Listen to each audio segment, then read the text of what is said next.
Salut à tous, on se retrouve pour l'épisode 2168 du Zap Image. On commence aujourd'hui en ce dimanche 19 février avec des anniversaires et tout d'abord c'est l'attaquant argentin Icardi. Il fête aujourd'hui ses 30 ans, l'attaquant du Galatasaray prêté par l'équipe du Paris Saint-Germain. Il est en train de réaliser une grosse saison du côté de la Super League turque. Donc bon anniversaire à lui également tous ces autres joueurs qui fêtent leur anniversaire aujourd'hui. On continue cet épisode, on va parler de tous les résultats de la journée d'hier samedi. On commence tout d'abord en France, il y avait deux matchs de Ligue 1. Tout d'abord, la première affiche hier à 17h entre l'équipe de Nice et l'équipe de Reims. Score final 0-0. On n'a rien à dire sur cette rencontre où il n'y a pas eu de but inscrit dans cette rencontre. Donc les stats de la partie, donc Nice a eu plus de tirs, 16 tirs, mais seulement une frappe cadrée pour l'équipe de Nice. Il y a eu quand même 15 tirs hors cadre pour l'équipe de Nice. C'était pas possible de marquer hier. Et l'équipe de Reims, c'est 10 tirs, 2 tirs cadrés, seulement 3 tirs cadrés donc, par rapport aux deux équipes cumulées. Donc voilà, ça a été un spectacle très pauvre hier lors de ce match Nice-Reims et du coup sans solution pour les deux équipes. Et pourtant l'équipe de Reims a eu un penalty. C'est Balogun, vous savez, le meilleur buteur comme de ce championnat de Ligue 1. Il a tiré mais il n'a pas réussi à marquer. Kasper Schmeichel, le gardien niçois, a fait un magnifique arrêt. Et Schmeichel, les gars, donc, a arrêté 3 de ses 6 derniers penaltys qu'il a subis dans les 5 grands championnats européens. Donc avec l'équipe de Nice et avec son ancien club, l'équipe de Leicester. Donc Schmeichel a arrêté son premier penalty avec l'équipe de Nice. Donc félicitations au gardien danois. Et toujours sur cette rencontre, on va parler cette fois-ci côté Reims. Et Reims, donc ils n'ont pas gagné, mais ils ont également pas perdu. Et Reims enchaîne un 16e match de suite sans défaite en championnat. C'est un record dans l'histoire de la Ligue 1 pour l'équipe de Reims. Jamais ils avaient enchaîné autant de matchs sans perdre. Donc Reims est invaincu sur ses 16 derniers matchs de Ligue 1. Donc 6 victoires, 10 matchs nuls, aucune défaite. Et c'est un record dans l'histoire de cette équipe de Reims. Donc incroyable, cette équipe de Reims depuis l'arrivée de ce coach. Donc les travaux de William Steele sont impressionnants. Donc depuis qu'il a pris cette équipe de Reims en tant que coach, Reims n'a jamais perdu. Incroyable, ils avaient perdu en Coupe de France contre l'équipe de Toulouse, mais en championnat. Et il reste sur 16 matchs d'affilée sans perdre. Rendez-vous compte, c'est quand même incroyable ce qu'est en train de réaliser l'équipe de Reims. Donc félicitations bien sûr à cette équipe qui a pour objectif le maintien. Et voilà, ça sent très très bon. Une saison future en Ligue 1, la saison prochaine. Il y avait un autre match hier.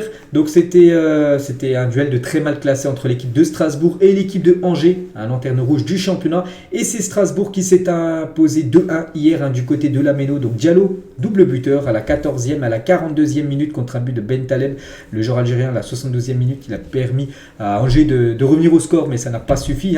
Donc les statistiques de la partie, donc j'ai pas vu le match, mais bon, d'après les stats, on peut voir qu'Angers a eu plus la possession de balle, mais les tirs ont été bien côté strasbourgeois avec 18 tirs, 5 tirs cadrés, 2 buts. Donc l'équipe la plus efficace a gagné la rencontre hier. Et Antonetti a trouvé la clé, parce que vous savez que Antonetti, c'était son nouveau club à l'équipe de Strasbourg et c'était son premier match en tant que coach. Et première réussie pour Frédéric Antonetti sur le banc de Strasbourg, victoire 2-1 face à Angers. Donc félicitations à lui. Et Antonetti est le premier entraîneur à remporter son premier match de Ligue 1 avec Strasbourg depuis Claude Leroy en novembre 1999. Voilà, pour vous montrer quand même l'exploit de Frédéric Antonetti par rapport à ses premières victoires avec son nouveau club en tant que coach. N'oubliez pas l'objectif d'Antonetti du côté de Strasbourg, c'est de se maintenir une saison de plus en Ligue 1. Et on peut voir qu'il fait la une aujourd'hui du journal L'équipe, version on va dire Strasbourg. Antonetti rallume la flamme grâce à un doublé d'Habib Diallo et sa victoire sur la lanterne rouge. Le Racing sort de la zone de relégation. Un premier soulagement pour le nouvel entraîneur Frédéric Antonetti, nommé seulement lundi dernier. C'était il y a quelques jours qu'il a été nommé entraîneur de Strasbourg. Une première réussite pour le coach Antonetti. Et il peut remercier son attaquant Habib Diallo. Donc hier soir, c'est lui qui a inscrit les 2 buts. Il est déjà quand même à 12 buts cette saison en championnat. C'est pas mal. Donc félicitations à lui. Et Diallo a égalé son meilleur total de buts sur une saison de Ligue 1 établi en 2019-2020 avec Metz où il avait inscrit également 12 buts. Et là aussi il est à 12 buts, mais il reste encore une quinzaine de journées en Ligue 1. Donc on pense qu'il va marquer au moins un but. Et bien sûr ça sera sa meilleure saison en termes de stats pour l'attaquant Habib Diallo. Et on peut voir qu'il a obtenu la note de 8 sur 10 aujourd'hui dans le journal L'équipe par rapport à sa belle performance, à son doublé qu'il inscrit hier contre l'équipe de Angers. Et concernant Angers, donc eux ils se dirigent tout droit vers la Ligue 2. Et Angers n'a plus gagné en Ligue 1 depuis le 18 septembre plutôt, 2022. On est quand même en février, ça fait 5 mois qu'ils n'ont pas gagné un match en Ligue 1, cette équipe de Angers. Donc les Angevins pointent à la dernière place du classement avec seulement 10 points après 24 matchs. Donc voilà, c'est une catastrophe. Je ne vois pas comment ils peuvent se maintenir. C'est quasiment impossible pour cette équipe de Angers. Donc voilà, il va falloir se réveiller, sinon ça sera la Ligue 2 là, dans quelques journées.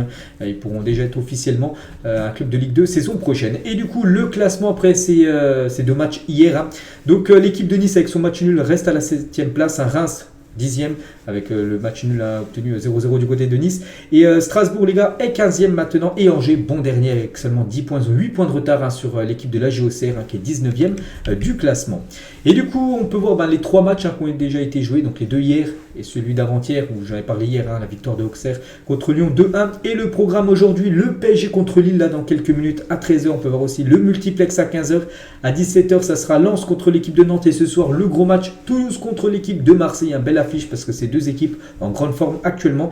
Donc voilà le gros programme de la Ligue 1 aujourd'hui. On parlera bien sûr de tous ces résultats demain. Et on va parler, nous, tout d'abord de ce PSG Lille. On va faire un petit peu l'avant-match. Donc Paris sur un fil en une du journal. L'équipe aujourd'hui version PSG. Donc 5 jours après sa défaite en Ligue des Champions contre le Bayern 1-0. Le PSG espère retrouver une dynamique positive sur le terrain car en coulisses, les tensions sont réelles. Surtout que le PSG, on sait qu'il reste comme sur 3 défaites d'affilée contre Marseille en Coupe de France, contre Monaco en Ligue 1. C'était samedi dernier. Et contre le Bayern, il y a quelques jours en Ligue des Champions. Donc une 4e défaite d'affilée. Donc déjà, pour moi, le PSG est en crise. Une 4e défaite, par exemple, aujourd'hui, là, contre l'équipe de Lille, serait une catastrophe pour le Paris Saint-Germain. Le PSG doit s'imposer cet après-midi pour se remettre dans de bons rails avant la suite des rencontres. Parce que là, il y a l'équipe de Lille, il y a l'équipe de Marseille. Dans quelques jours en championnat, puis il y a le 8 mars prochain, ce match retour contre le Bayern. Il faut retrouver la victoire, le goût de la victoire, tout simplement, du côté du PSG. Et concernant Christophe Galtier, qui est un peu sur le fil du rasoir, on peut dire. Donc le Qatar a pour priorité le rachat de Manchester United et non les problèmes du PSG actuellement. Cela est considéré comme une chance pour Christophe Galtier. C'est vrai qu'on entend beaucoup actuellement le rachat de Manchester United ou le Qatar, QSI aimerait acheter à cette équipe des Red Devils. Donc c'est pour ça qu'il se concentre à 100% sur ce dossier de Manchester United et ne se concentre pas du tout sur Christophe Galtier. Il y aurait plus ce rachat, peut-être actuellement Galtier ne serait plus l'entraîneur du PSG, peut-être il aurait été déjà licencié. Mais vu qu'il y a ce rachat de Manchester United, le Qatar pense qu'à racheter cette équipe des Red Devils. Donc voilà, c'est peut-être une chance pour Galtier. Donc de toute façon, il faut qu'il s'impose, il faut qu'il y ait la victoire avec la manière aujourd'hui, sinon ça sentira vraiment pas bon du tout pour l'entraîneur actuel parisien. Et pour ce match cet après-midi, là, dans quelques minutes, donc Mbappé pour être titulaire contre Lille. Donc quand je fais la vidéo, moi je ne sais pas, donc il est tôt le matin, donc je vais essayer de vous sortir ça tôt ce matin aussi, pour que vous puissiez avoir les infos concernant cette rencontre. Donc lui qui avait joué une 30aine de minutes contre l'équipe du Bayern, il pourrait, d'après ce qui se dit, commencer titulaire à 13h cet après-midi contre l'équipe de Lille. Et toujours avec le PSG, on va parler de Marquinhos qui n'a pas apprécié que Kimpembe aille saluer les supporters du PSG après la défaite à Monaco. Souvenez-vous, c'était samedi dernier, donc il y a 8 jours. Donc le PSG s'est incliné 3-1 du côté de Monaco et Kimpembe était à la fin du match parler avec les supporters. Et Marquinhos n'a pas apprécié ça. En gros, que Kimpembe est parti voir les supporters parce que le capitaine parisien avait demandé à ses coéquipiers de rentrer directement au vestiaire. Il a vécu comme un affront, en gros, qui n'a pas été écouté et même respecté, vu que Kimpembe du coup n'a pas écouté Marquinhos, vu que lui il était parti voir les supporters alors que Marquinhos avait dit à tous ses collègues de rentrer directement au vestiaire. Donc voilà, encore des tensions du côté du Paris Saint-Germain. Et toujours avec Kimpembe qui regrette aussi que des joueurs formés au club ou amoureux du PSG aient quitté le club dans le passé. Il pense que cela fait évaporer l'amour du maillot. Les joueurs qui sont sortis du centre de formation, il y en a pas mal. Je pense qu'il y a un Coman qui a fait encore beaucoup de mal au PSG il y a quelques jours en Ligue des Champions, à Moussa Diaby, à Christopher Nkunku, tous ces joueurs maintenant qui performent dans les autres championnats. Et c'est tous des anciens joueurs du centre de formation du PSG. Et c'est dommage parce que tous ces joueurs ont quitté l'équipe du PSG et maintenant ils rayonnent, on peut dire ailleurs, en dehors de l'équipe parisienne. Et toujours avec Paris, donc Neymar, Messi, Kimpembe et Marquinhos considèrent que l'effectif du PSG s'est affaibli par rapport à la saison dernière. Ils estimeraient que trop de recrues ne sont pas au niveau par rapport à l'été dernier, comme Vitinha, comme... il y a qui arrivait comme il y avait Mukele, bon Mukele lui ça va, il est à la hauteur, mais Fabien Ruiz pas au niveau, Hugo Ekitike pas au niveau, voilà, donc c'est vrai que le mercato estival l'année dernière n'a pas été bon à côté Paris Saint-Germain. Et en parlant tiens, d'Hugo Ekitike, elle ne ferait pas l'unanimité au sein du vestiaire parisien, il lui serait reproché d'avoir un peu la grosse tête du côté de Paris, Hugo Ekitike, qui déçoit quand même depuis son arrivée, du côté du PSG, il a quand même pas mal de temps de jeu là depuis pas mal de semaines, mais bon voilà, ses prestations sont très très moyennes pour l'ancien attaquant de l'équipe de Reims. Toujours dans le championnat de Ligue 1, regardez la une cette fois-ci du journal L'équipe, version Olympique de Marseille. Marseille se déplace ce soir du côté du stadium, le stadium de Toulouse. Et Guendouzi, le grand flou, voilà, c'est lui qui fait la une aujourd'hui de ce journal. Donc souvent utilisé comme variable d'ajustement dans les plans de jeu, Igor Tudor, le milieu de terrain Marseille, se prépare à un probable départ en fin de saison. Voilà, ça devrait être les dernières semaines peut-être de Guendouzi du côté de Marseille. Il devrait peut-être quitter cette équipe de l'OM en fin de saison. Et Igor Tudor, les gars, avant le match face à Toulouse, il a dit qu'il faudra souffrir pour l'emporter. N'oubliez pas que Toulouse actuellement, dans les gros championnats européens, j'avais parlé il y a quelques jours, c'est la meilleure attaque. Ils ont inscrit sur 10 matchs de Ligue 1 depuis le début d'année 30 buts. C'est eux, ils ont inscrit plus de buts que City, que toutes les autres équipes en Europe. Donc voilà, attention à l'équipe de Marseille, parce que Toulouse, les gars, ça marque beaucoup de buts depuis le début de l'année. Toujours sur le territoire français, il y avait aussi de la Ligue 2, donc très rapidement on peut voir tous les résultats de cette 24e journée de Ligue 2 hier. Donc le leader, le Havre, s'est imposé, une victoire longue à se dessiner, mais victoire au bout contre Niort, 1-0. Très beau succès bien sûr du Havre.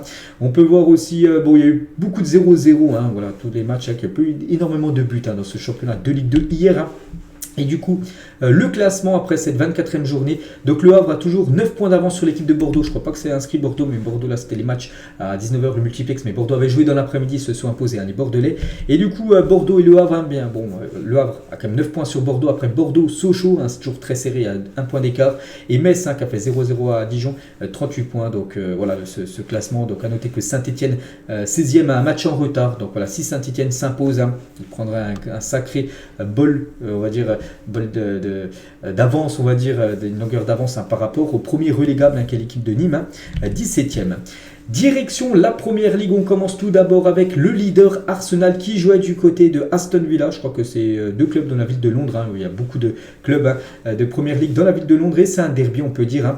Et c'est Arsenal qui s'est imposé 4-2 du côté d'Aston Villa. On peut voir tous les buteurs, donc Watkins, Coutinho côté Aston Villa, contre un but de Saka, Zinchenko, Martinelli, et de nouveau Martinelli, enfin un but de Martinez plutôt, ça, il a marqué de la tête, Martinez, les gars, le gardien d'Aston Villa, le gardien qui a fait tellement de mal à l'équipe de France, il a marqué un but contre son camp de la tête. Bon voilà, ça fait barre en 30, il n'a pas eu de chance, ça s'est revenu sur lui. Et Martinelli à la 98e minute, un match complètement fou, 6 buts dans la rencontre, et c'est bien les Gunners qui se sont imposés.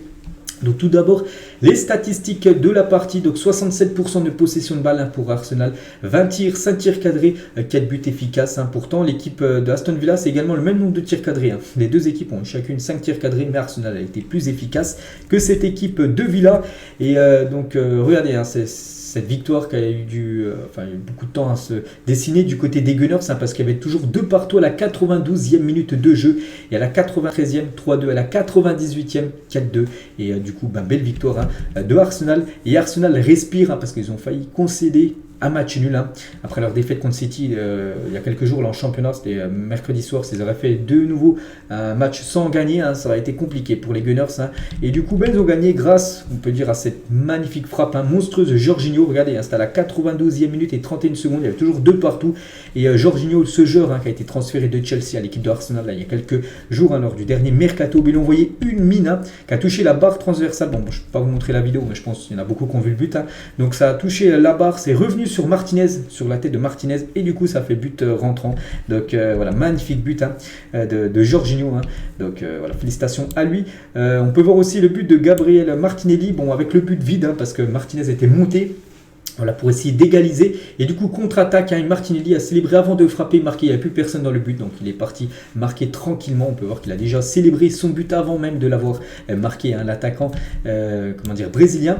Et Saka également buteur, donc regardez la célébration qu'il a fait. Il a rendu hommage à Thierry Henry, Thierry Henry qui faisait cette célébration à l'époque de venir quand il marquait un but, que ce soit en équipe de France ou même avec l'équipe d'Arsenal, aller au poteau de corner, et il a fait la même chose, le joueur Bukayo Saka. On peut voir aussi cette célébration originale de Saliba, Fabio Vieira et Martinelli. Voilà, je ne sais pas trop ce que ça veut dire cette célébration du côté des Gunners hier. On peut voir aussi la joie de Zinchenko par rapport à cette victoire dans les dernières secondes de la rencontre hier pour cette équipe des Gunners et côté Aston Villa. Donc sale journée pour Martinez qui avait rayonné, on se souvient, lors de la Coupe du Monde, surtout lors de la finale. Donc on est un peu content, nous Français, voilà, qu'il ait vécu une journée, on va dire, compliquée pour lui et son club. Donc déjà 4,7 sur 10 de notes, donc pas la moyenne.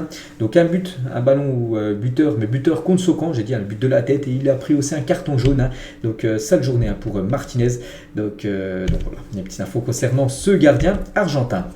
On va parler des dauphins de Arsenal, c'est Manchester City qui jouait du côté de Nottingham Forest et du coup c'est un partout. Bon, petite erreur, c'est marqué Nottingham Forest Chelsea, c'est bien Manchester City bien sûr qui a joué contre cette équipe de Nottingham.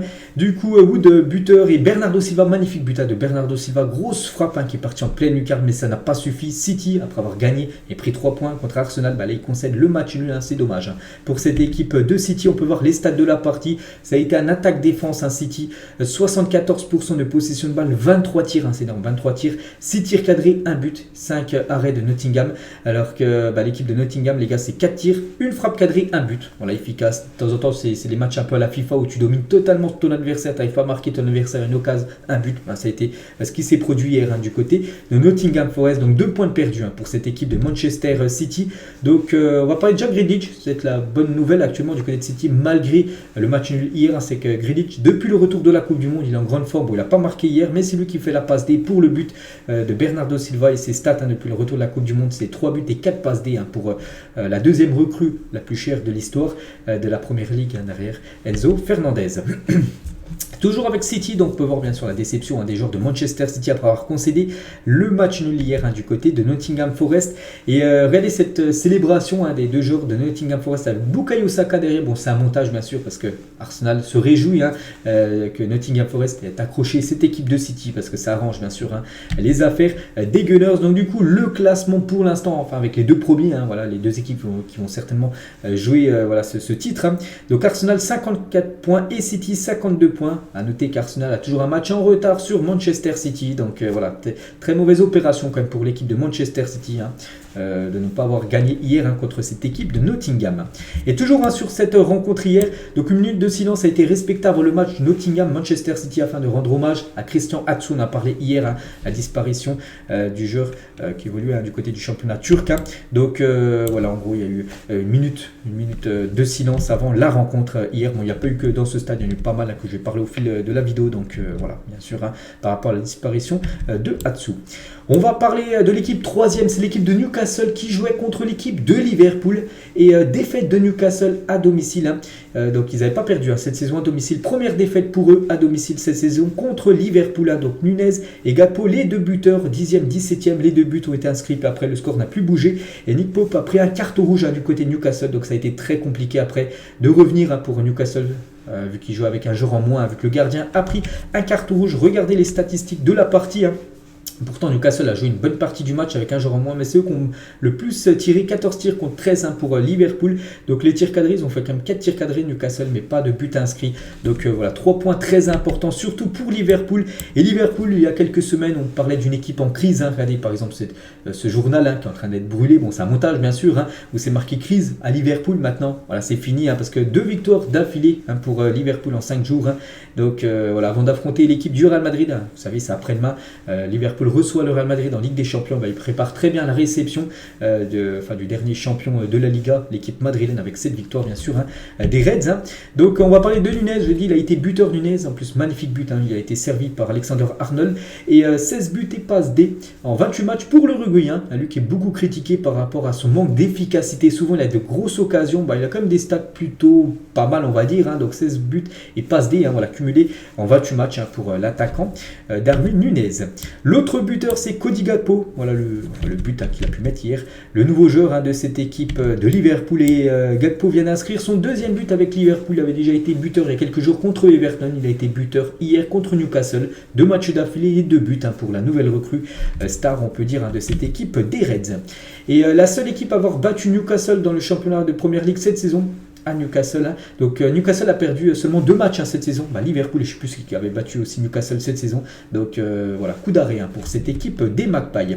Et aussi le tournant du match, c'est le carton rouge de Nick Pope, le gardien. Donc je ne sais pas ce qu'il lui a pris. Regardez où il est. Donc il est juste à côté de Mohamed Salah. En gros, il est sorti et il a touché le ballon de la main. Hein, donc, il croyait qu'il était dans la surface. Pas du tout. La surface était au moins 10 mètres derrière lui.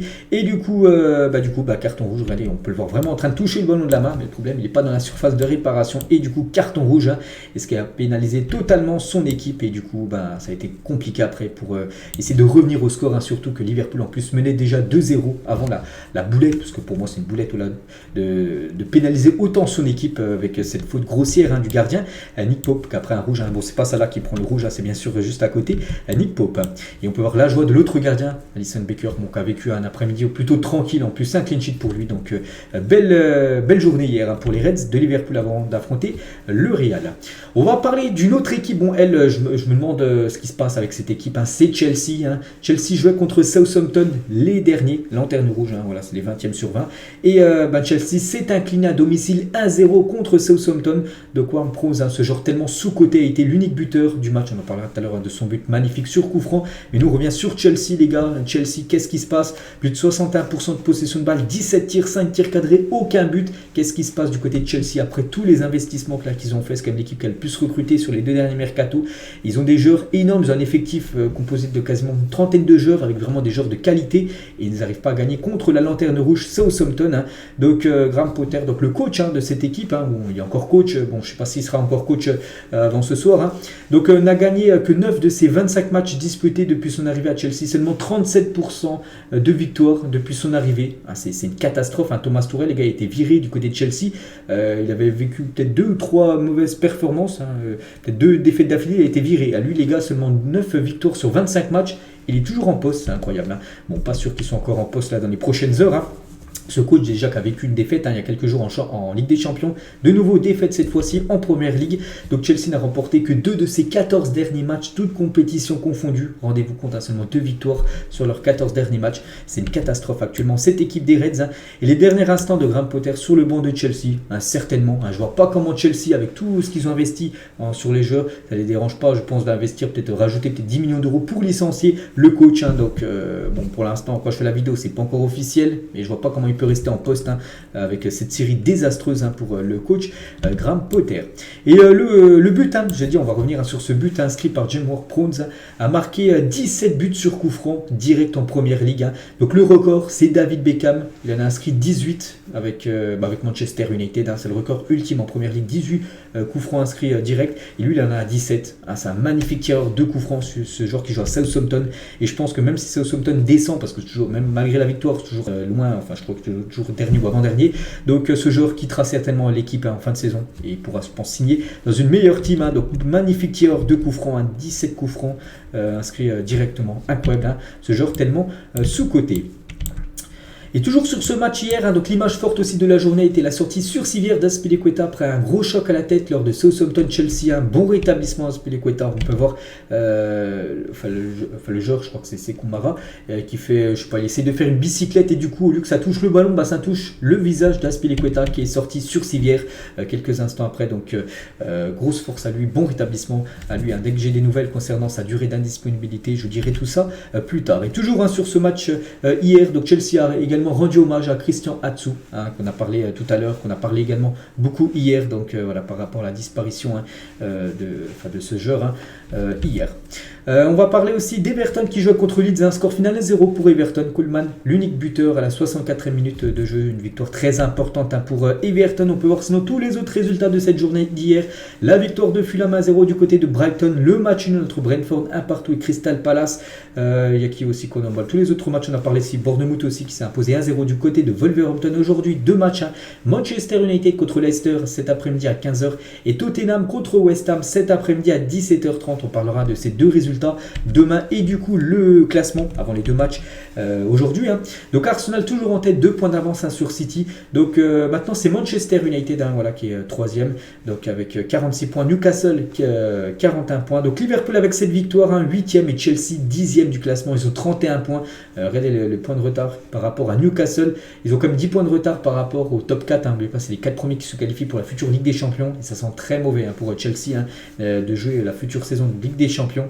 Par rapport s'ils veulent se qualifier avec le championnat, il va falloir prendre des points parce que là, ils ont déjà quand même 10 points de retard sur l'équipe de Newcastle. Direction la Liga, on va parler du Real Madrid qui jouait hier soir du côté de Osasuna et le Real Madrid s'est imposé 2-0, donc victoire tranquille, une victoire comme souvent du côté de Madrid, souvent tard à se dessiner parce que le premier but a été inscrit à la 78e minute de jeu et le Real Madrid y croit toujours jusqu'à la fin, donc 78e Valverde, 92e Marco Asensio et du coup le Real Madrid prend la victoire. On peut voir les statistiques de la partie. Donc 11 tirs, 6 tirs cadrés pour le Real Madrid, 2 buts. Donc voilà, un match parfait, on va dire, pour le Real Madrid. En plus, un clean sheet. Cette équipe qui prend quand même pas mal de buts depuis le début de la saison. Ils n'en ont pas pris hier du côté de Osasuna. On peut voir la une du journal Marca, As plutôt. Donc une bête. Voilà, une bête avec une bête par rapport à la victoire. On va revenir sur Vini Junior avec moi Gomez, l'altercation qu'il y a eu hier. Et la une cette fois-ci du journal Marca. Donc en gros, ça titre par rapport à la victoire du Real Madrid qui revient un peu sur le Barça qui joueront ce soir et on va parler du joueur qui fait la tête d'affiche là, donc Philippe Valverde, ça hitmap hier en gros où il est plus effoncé, plus il était présent sur cette partie de terrain, donc en gros il était partout. Philippe Valverde comme d'habitude, un joueur qui peut jouer partout et c'est vrai qu'il a un gros volume de jeu, ce joueur uruguayen. Et on peut voir la célébration qu'il a produit hier, Philippe Valverde, un petit peu une célébration la Erling Haaland qu'il faisait à l'époque, l'attaquant norvégien. La célébration aussi en mode Cristiano Ronaldo pour Vini Junior. Bon, il a fait cette célébration, mais son but n'était pas valable. Juste après, il a été annulé son but, mais bon, la célébration reste. Il a fait une célébration pour rendre hommage à Cristiano Ronaldo. C'est une idole, bien sûr. Voilà, Vini Junior par rapport à CR7. Donc voilà, célébration de Vini. Et Vini, bon, il n'a pas marqué avec son but. Après, il n'a pas compté, mais il a délivré la passe D pour le but de Fede Valverde. C'est lui qui était l'auteur de la passe décisive. Et du coup, il fait souffrir les défenses cette saison à 34 matchs, 16 buts et 8 passes décisives, c'est incroyable. C'est le joueur le plus décisif cette saison du côté du Real Madrid devant Karim Benzema. Et toujours avec Vini Junior, donc on parle souvent de lui par rapport déjà à ses performances qui sont très bonnes, mais souvent aussi par rapport à ses altercations avec les joueurs, avec les supporters adverses, tout ça. Et hier, il s'est un petit peu embrouillé avec moi, Gomez. Ce genre de Osasuna, donc voilà quelques photos de Vini Junior avec le numéro 16 de Osasuna où c'était très chaud entre les deux hier. Et le chant Vini, on peut voir l'insulte juste après, a été entendu durant la minute de silence observée en hommage au séisme en Turquie et en Syrie. Donc il y avait une minute de silence, donc personne ne parlait dans le stade. Il y a bon, je sais pas, pour moi c'est pas des supporters, mais il y en a qu'on dit Vini, on peut voir l'insulte juste après. Donc ça c'est pas très cool. J'espère qu'une enquête sera ouverte bien sûr et que ces personnes ou la personne soit bien sûr soit suspendue de stade tout simplement. Toujours sur cette équipe du Real, donc Marco Asensio enchaîne un deuxième match en étant buteur. Félicitations à Asensio les gars, qui a été buteur en toute fin de match dans le temps additionnel. Félicitations à lui. On va parler aussi de cette pépite. Alvaro Rodriguez a effectué ses débuts en Liga avec le Real Madrid. Donc lui c'est un joueur de l'équipe B, l'équipe Castilla, et de temps en temps il est appelé en équipe première et là il a joué quelques minutes avec l'équipe première en fin de match. Donc il est entré à la 88e minute. Donc déjà il fait une première passe décisive 2 minutes après son entrée en jeu, mais but refusé pour hors-jeu. Vous savez, c'est le but de Vini Junior où il a fait la célébration de la CR7, donc ce but n'a pas compté, mais c'est lui qui avait fait la passe D, donc du coup ça n'a pas compté, on va dire, ça passe D, mais il a refait de nouveau une passe décisive juste après, une minute après, et cette fois-ci validée pour le but de Asensio. Cette fois-ci elle a bien été validée, la passe D de Alvaro Rodriguez. Donc c'est un joueur uruguayen, donc un nom à surveiller, donc c'est une pépite du côté du Real Madrid, et ses débuts ont été réussis du côté de l'équipe première. On va parler des troisièmes. Derrière le Real Madrid, troisième équipe, c'est la Real Sociedad qui a concédé le match nul 1 partout contre le Celta Vigo. Donc le Normand buteur contre son camp avec la Real Sociedad en toute fin de match et du coup 1 partout. Du coup la Real Sociedad fait du surplace et laisse le Real Madrid s'échapper par rapport à la deuxième place, bien sûr. Après, le Real, bien sûr, vise la première place. Donc, du coup, les résultats d'hier, aussi d'avant-hier. Le programme aujourd'hui, l'Atlético contre Bilbao à 18h30, un bel affiche. Et ce soir, le Barça contre Cadix, cette équipe que le Barça n'a jamais réussi à s'imposer. Cadix est monté en 2020 en Liga. Et chaque fois au Camp Nou, le Barça n'a jamais réussi à s'imposer contre cette équipe de Cadix. Ils ont même perdu une ou deux fois. Donc, voilà, l'objectif des Blaugrana, battre cette équipe de Cadix au Camp Nou, chose qu'ils n'ont toujours pas réussi à faire depuis 2020. Et du coup, le classement, après les matchs d'hier, avant le match du Barça. Donc le Barça maintenant 5 points sur le Real Madrid, mais il pourrait prendre 8 points d'avance si le Barça ce soir s'impose. Donc le Real Madrid par rapport à la Real Sociedad, donc maintenant regardez le sacré cru, il y a quand même 8 points d'écart entre la deuxième et la troisième place. Donc voilà, le titre se jouera entre les deux premières places, entre le Barça et le Real Madrid. On peut voir l'Atlético 4e ou même le Betis 5e de cette Liga espagnole. Direction l'Italie, il y avait deux matchs hier, donc l'Inter contre Udinese, et l'Inter s'est imposé 3-1, donc Lukaku, Mkhitaryan et Lautaro Martinez, les trois buteurs côté Inter Milan. Donc deuxième but de la saison en championnat pour Lukaku, c'est vrai qu'il n'a pas trop marqué, mais bon, il a été buteur hier. Donc belle victoire de l'Inter, mais bon, l'Inter a beaucoup de points de retard toujours sur l'équipe de Naples qui domine totalement ce classement de série. On peut voir les stats de la partie, et il y avait aussi l'autre club de Milan, donc l'AC Milan, qui jouait du côté de Monza, et c'est l'AC Milan qui s'est imposé 1-0 grâce à Messias, buteur à la 31e minute de jeu. Donc les stats aussi de la partie. Il y avait aussi notre affiche, c'est Bologne contre la Sampdoria de Gênes, et Bologne s'est imposé 2-1. Aujourd'hui le programme, la Atalanta Bergame Lecce à 12h30, et aussi la Lazio contre Salernitana à 15h cet après-midi. La Juve ira défier la Spezia à 18h ce soir, et ce soir il y a aussi AS Roma et l'AS Vérone à 20h45. Il y aura aussi un match demain. Et du coup, le classement après les matchs hier, avant les rencontres aujourd'hui. Donc Naples, toujours beaucoup de points. Je crois que ça fait 15 points d'avance sur l'Inter. Donc Naples, on ne voit pas comment ils peuvent céder bien sûr cette première place. Donc l'Inter va certainement essayer de viser cette deuxième place parce que ça sera trop compliqué de revenir sur Naples. On ne voit pas comment Naples s'effondrerait. Bref, donc Milan 3e et l'Atalanta Bergame 4e. La Juve qui joue, je dis, cet après-midi, 11e position. Ils doivent prendre les 3 points. Cette équipe de la Juve, c'est la victoire pour la Juventus. Tout dépend aussi des autres résultats, mais pourrait peut-être intégrer le top 8, ce qui serait bien sûr magnifique pour cette équipe qui a quand même pris 15 points de moins, on sait, cette saison. Direction l'Allemagne, on commence avec le Bayern Munich qui avait complètement écrasé l'équipe du PSG il y a quelques jours, à part les 15 dernières minutes qui ont été plus compliquées, mais bon, le Bayern avait totalement maîtrisé cette rencontre de Ligue des Champions, et là ils ont eu beaucoup de mal contre Gladbach. Ils se sont inclinés même, cette équipe du Bayern, 3-2. Donc les buteurs, il y a eu quelques Français qui ont été buteurs comme Mathys Tel, buteur côté Bayern Munich à la 93e minute, et Marcus Thuram, buteur côté Gladbach. Donc un autre Français aussi fait parler de lui, avec un carton rouge, c'est Daniel Upamecano qui a pris un rouge à la 8e minute, ce qui a pénalisé totalement cette équipe du Bayern Munich. On peut voir les stats de la partie. Donc le Bayern qui a joué quasiment tout le match avec un joueur en moins, donc ça a été compliqué de battre cette équipe de Gladbach, et du coup Gladbach s'impose contre cette équipe du Bayern. Et le Bayern, ça faisait longtemps qu'il n'avait plus perdu.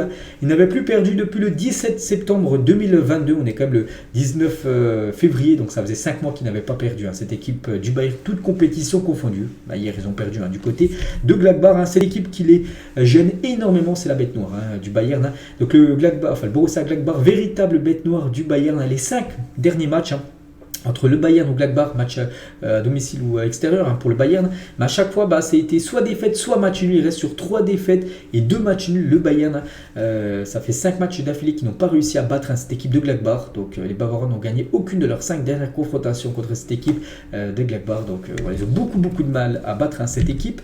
Et on va parler d'ailleurs Upamecano, il a pris un rouge, ce qui a pénalisé totalement cette équipe du Bayern hier. Et le Twitter officiel de Gladbach qui s'amuse des réactions d'Oliver Kahn en tribune hier.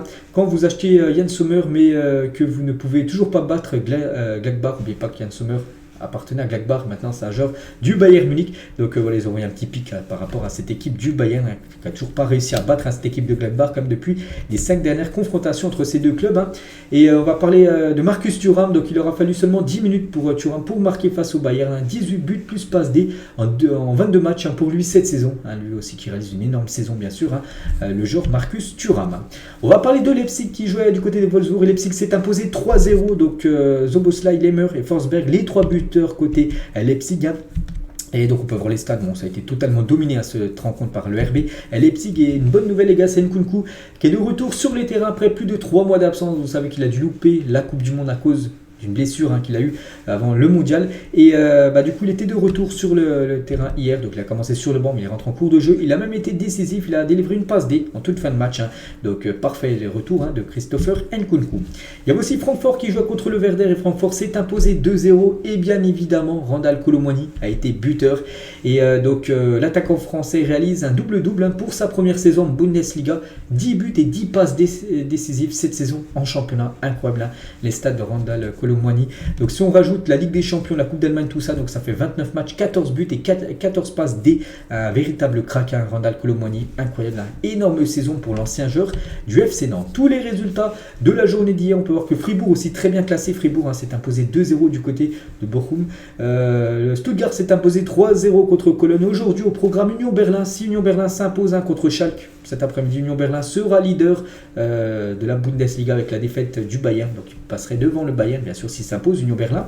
Dortmund contre le Hertha Berlin et Leverkusen contre l'équipe de Mayence ce soir à 19h30. Voilà le programme et du coup le classement. Donc j'ai dit un point d'écart entre le Bayern et Union Berlin. Donc voilà, si Union Berlin, j'ai dit, s'impose, ils seront leaders ce soir.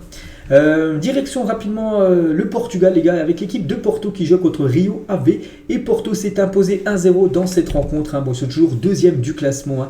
Ils ont toujours 2 points de retard sur l'équipe du Benfica qui a un match en retard. Le Benfica, donc voilà. Et Braga 3e et le Sporting 4e de ce championnat de Liga Bwina. Voilà, c'est pas la Liga NOS, c'est la Liga Bwina, ça s'appelle comme ça, le championnat portugais. Et toujours tiens sur ce Porto Rio Ave.